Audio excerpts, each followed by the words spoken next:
በስመ አብ ወወልድ ወመንፈስ ቅዱስ አሃዱ አምላክ አሜን። የእግዚአብሔር የአባታችን የጌታችንና የኢየሱስ ክርስቶስ ጸጋና ሰላም ከእናንተ ጋር ይሁን። ከየበረሃ ፈርጦች የሚል መጽሐፍ የተወሰደ።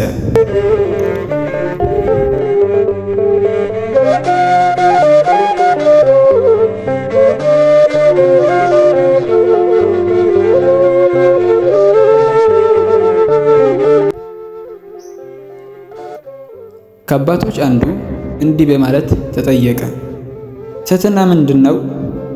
እርሱም ሲመልስ እንዲህ አለ፣ ትሕትና ታላቅ ሥራ ነው፣ የእግዚአብሔርም ሥራ ነው።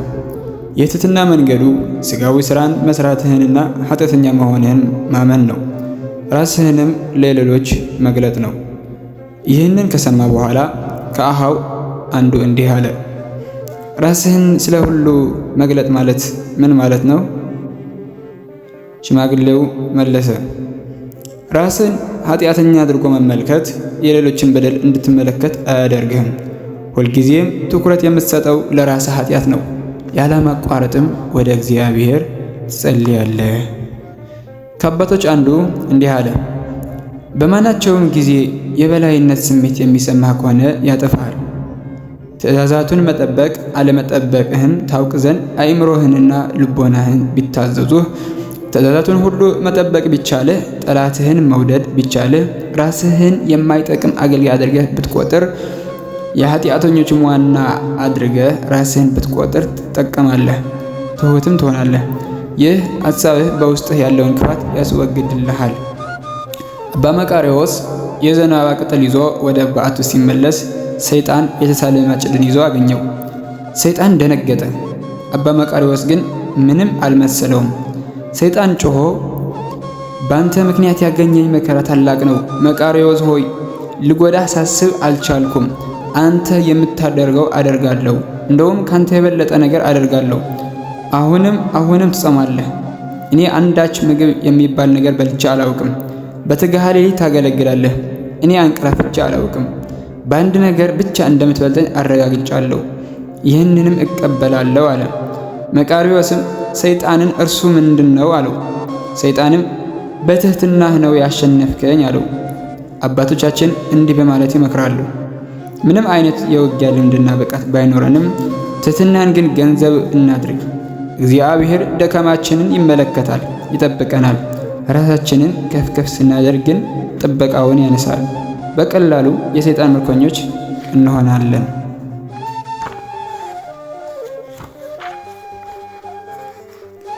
እውነተኛ ትሕትና የተመረጡ ትሕትናን የተሞሉ ቃላትን መናገር ማለት አይደለም። ወይም ለሰዎች ሲመለከቱን ትሑት መስሎ መታየት አይደለም። ስለ ራስ በትሕትና ማሰብ ማለት አይደለም። ምንም እንኳ አስቀድመን የዘረዘርናቸው ነገሮች መነሻ ቢሆንም ትሕትና በራሱ ጸጋ ነው። እርሱም ከላይ የሚሰጥ ነው። አባቶቻችን እንዳስተማሩን ሁለት አይነት ትሕትና አለ። ራስን ከሁሉ በታች አድርጎ መመልከትና መልካም ነገሮችን ሁሉ የእግዚአብሔር ስጦታ አድርጎ መቀበል ናቸው። የመጀመሪያው መግቢያ የኋላኛው መደምደሚያ ነው። በራሳችን አንዳች መልካም ነገር መፈጸም አይቻልንም። በእኛ ውስጥ መልካም ነገሮች ካሉ መገኛቸው ከእግዚአብሔር ዘንድ ነው። እርሱም በጸጋው ያደለን ነው። ያልተቀበልከው የራስህ የሆነ ምን አንዳች ነገር አለ ሲል ቅዱስ ጳውሎስ ይጠይቃል። ያልተቀበልክ ይመስል ስለምን በከንቱ ትመካለህ? የተቀበልከው ከእግዚአብሔር እርሱም በነፃ ነው።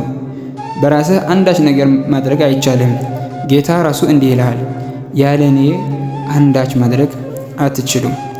በተቀደሰ ሐዘን የሚያድጉ ወገኖች መገለጫ አርምሞና ራስን መግዛት ናቸው። ተዓቅቦ የከንፈር ገንዘብ ነው። ከቁጣ ነፃ መሆን፣ በደልን አለመቁጠር የእርሱ ገንዘቦች ናቸው። ፍጹም የሆነ ትሕትናን ገንዘብ ማድረግ ውዳሴ ከንቱ መጥላት፣ ኃጢአተኞችን አለመቃወም፣ ርኅራኄን ገንዘብ ማድረግን ይመለከታል። የተመሰገኑ ወገኖች መከራን የሚራቡ ክብር ማጣትን የሚጠሙ ናቸው። እነዚህ ወደ ትሕትና ማማ በእርግጥም ያደርሳሉ። በእውነት ትሑት የሆነ ሰው ስህተት ሲሰራ ራሱን ለመከላከል አይጨነቅም። ራሱን ለማጽደቅ የሚናገረው አንዳች ነገር የለም። ሲሰድቡት እውነት መሆንን ይቀበላል፣ ይቅርታ ይለምናል እንጂ ራሱን ለመከላከል አይሞክርም። ሲሰድቡት የሚሰቃይ ሰው በጉያው ሰይጣንን ታቅፎ የሚኖር ሰው ነው። ነገር ግን ስድቡን በጸጥታ ተቀብሎ ዝም ቢል ወይም በታላቅ ትሕትና ሆኖ ስድቡን ቢሸከም ሰይጣንን ኃይሉን ያደክመዋል። ነገር በክፉ ፈንታ ቢመልስ ሰይጣን መርዙ እንዲረጭ ኃይልን ይሰጠዋል። በዚህ መንገድ ሰይጣን ኃይሉን ያገኛል።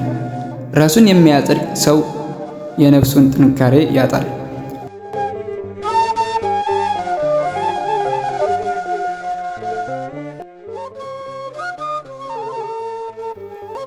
አባ ዮሐንስ ሐጺር እንዲህ አለ፣ ዮሴፍን የሸጠው ማን ነው?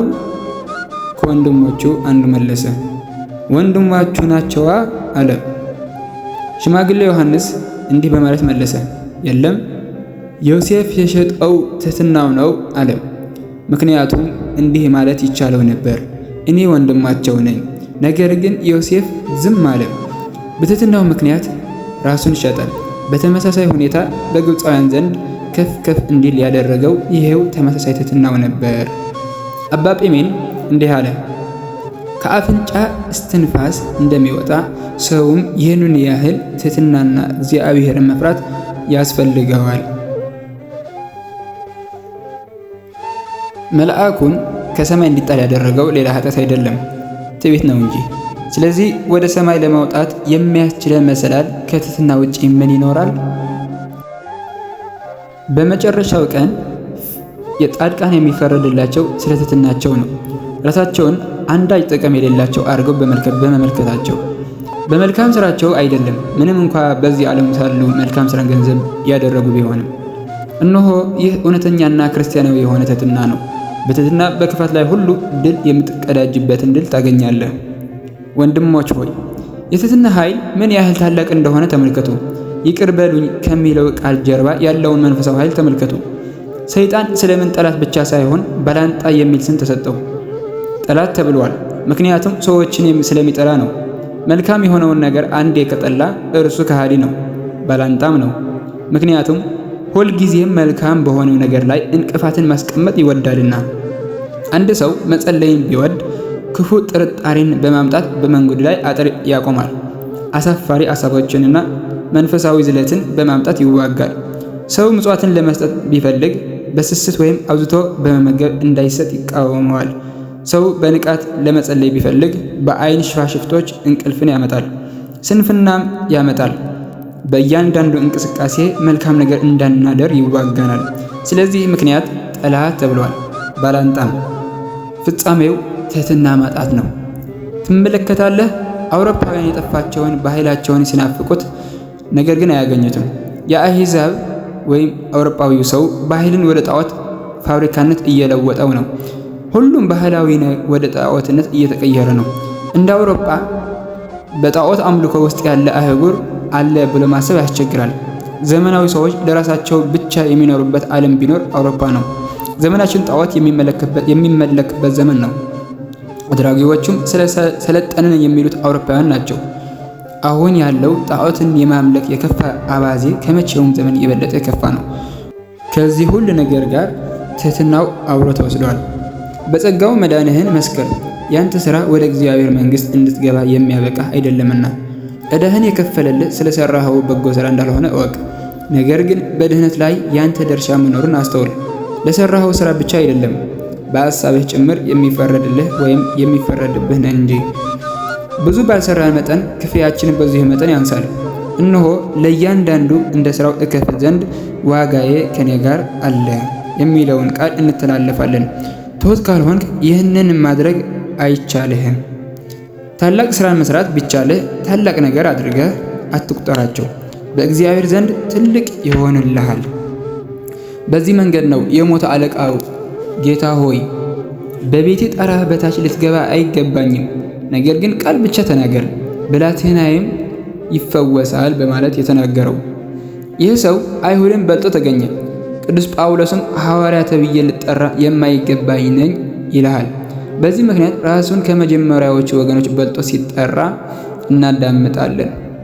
ብልሁ ዮሐንስ የጫማውን ጠፍር እንኳን ልፈታ የማይገባኝ ነኝ ይላል። በዚህ ትሕትናው የሙሽራው ሚዜ እስከመባል ደረሰ።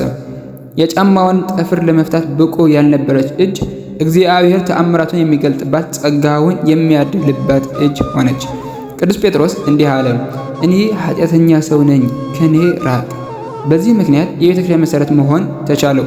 እንዲህ የሚል ቃል ተገባለት፣ አንተ አለት ነህ፣ በዚህች አለት ላይ ቤተ ክርስቲያንን እሰራለሁ፣ የሲኦል በሮች አያናውጧትም። በእግዚአብሔር ዘንድ ተቀባይነት ያለው እኔ የመጨረሻ ሰው ነኝ ብሎ ከማመን ሌላ አንዳች ነገር ምን አለ?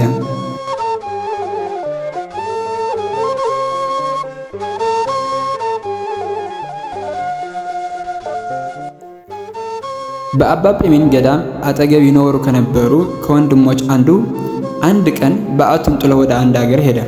በዚያ አንድ ሰው አገኘ። ይህ ሰው ብዙ ሀብት የነበረው ስለነበረ ብዙዎች ወደ እርሱ ይሄዱ ነበር። ያ ወንድም ያንን ባለጸጋ ስለ አባ ጴሜን ነገረው። ባለጸጋውም የጴሜንን መንፈሳዊ ሀብታቱን በሰማ ጊዜ ሊጎበኘው ፈለገ።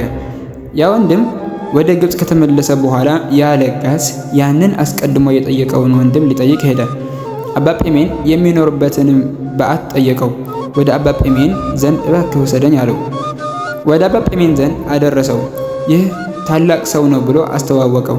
ለጋስም ነው፣ በሚኖርበት አውራጃም የተከበረ ሰው ነው። ስለ አንተ ነግሬው ነበር፣ ስለዚህ ሊመለከት በዚህ ስፍራ መጥተዋል አለው። አባ ጴሜን በደስታ ተቀበለው። እርስ በርሳቸው ሰላምታ ተለዋወጡና ተቀመጠ። ሊጎበኘው የመጣው ሰው ስለ ቅዱስ መጻሕፍትና ስለ መንፈሳዊና ሰማያዊ ነገሮች መናገር ጀመረ። አባ ጴሜን ፊቱን መለሰና ምንም ሳይናገር ቆየ። እያናገረው እንዳልሆነ አውቆ ያ ሰው በሐዘን ወጥቶ ሄድና ለዚያ ላመጣው ወንድም እንዲህ አለው፣ ይህንን ረጅም መንገድ በከንቱ ደከሙ። ይህንን አባት ለማየት መጣው፣ እርሱ ግን ሊያናገረኝ ፈቃደኛ አልሆነም። ያ ወንድም ወደ አባ ጴሜን ዘንድ ሄደና እንዲህ አለው፣ ይህ ታላቅና በአገሩ የተከበረ ሰው ሊያየህ ወደ አንተ ዘንድ መጣ፣ ስለምን አላነጋገርከውም አለው። ያም አባት እንዲህ ሲል መለሰ፣ እርሱ ታላቅ ነው፣ ሰማያዊ ነገሮችን ይናገራል። እኔ ዝቅ ያልሁ ነኝ፣ የምናገረው ምድራዊ ነገሮችን ነው። እርሱ የሚናገረው የነፍስን ቁስል ቢሆን መመለስ ይገባኝ ነበር። እርሱ የሚናገረኝ ስለ መንፈሳዊና ሰማያዊ ነገሮች ነው። እኔ ደግሞ ስለዚህ የማውቀው ነገር የለኝም አለው። ይህ ወንድም ሄደና አባ ጴሜን ሊጎበኘው ወደ መጣው ጎብኚ እንዲህ አለው፣ ይህ አባት አንተ ስለምትለው ስላልደረስክበት ሰማያዊ ጉዳዮች ሊነግር ፈቃደኛ አይደለም። የነፍስ ቁስል የሚፈወስበትን የቅዱሳን መጻሕፍትን ምስጢር ብትጠይቀው ግን ሊያነጋግርህ ፈቃደኛ ነው አለው። ተስፋን ተሞልቶ ለጋሱ ጎብኚ ወደ አባ ጴሜን በዓት ገባ። አባ ስለ ነፍሴ ቁስል ምን ማድረግ ይኖርብኛል በማለት ጠየቀው። አሁን ያ አባት በደስታ ተሞልቶ እንዲህ አለ፣ አሁን ገና ወደ ራስህ ተመለከት አለው። አሁን አፍህን ክፈት፣ ይህንን በተመለከተ ታላላቅ ነገሮችን እመላሃለሁ አለው። በእውነት ትክክለኛው መንገድ ይሄ ነበር። ለጋሱ በአግራሞት ተሞልቶ ወደ አገሩ ተመለሰ። እግዚአብሔርንም አመሰገነ፣ እንዲህ ያለ ታላቅ ቅዱስ ጋር አገናኝቶኛልና።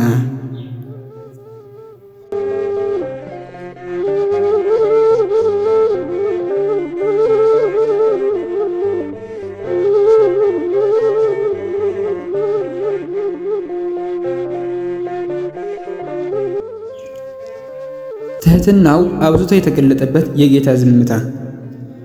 ጌታ በጲላጦስና በሄሮድስ ፊት ዝምታን መረጠ። ራሱን ለመግለጥ አልሞከርም። የጌታን ቅድስናና ጥበብን የተሞላ ዝምታ ገንዘብ ማድረግ ይጠበቅብሃል።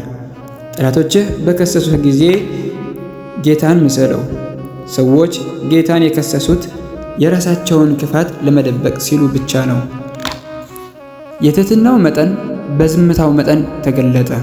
አባታችን ቅዱስ አግናጤዎስ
ወስብሐት ለእግዚአብሔር ወለወላዲቱ ድንግል ወለመስቀሉ ክቡር አሜን።